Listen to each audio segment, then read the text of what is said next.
Alors, Étienne Dao, adolescent, j'ai envie de dire que vous êtes entré en musique comme on entre en religion. D'abord avec les albums du Velvet Underground que vous vous prêtiez entre amis, un petit peu comme on confie des trésors. Puis avec les mots de Lou Reed.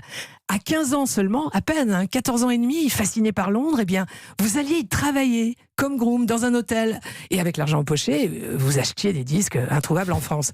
Mais je voudrais savoir, c'était facile à l'époque, pour un mineur venu de France, c'était facile de se fondre dans la vie londonienne et puis de trouver comme ça des petits boulots?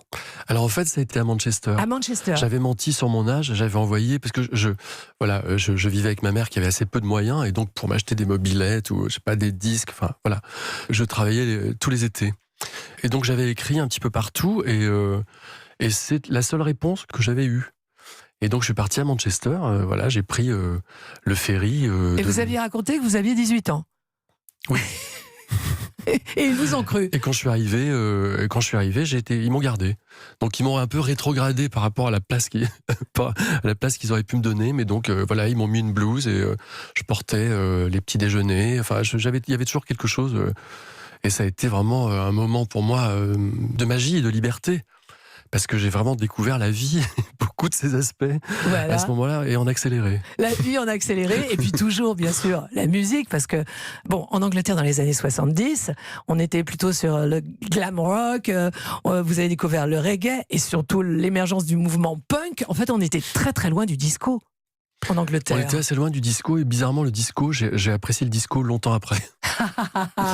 Alors après, bon, il y avait bien sûr les albums de Grace Jones ou d'Amanda Lear, parce qu'il y avait cette espèce de soufre autour de ce disco-là, en tout cas. Et puis aussi, bon, évidemment, Chic, c'est tellement fabuleux. C'est tellement parfait. C'est tellement extraordinaire. Mais on était loin du disco dans les années 70 en Angleterre, mais on était aussi assez loin de la pop. On était beaucoup plus rock. On était loin de la pop qui, elle, allait devenir votre étendard. C'est curieux.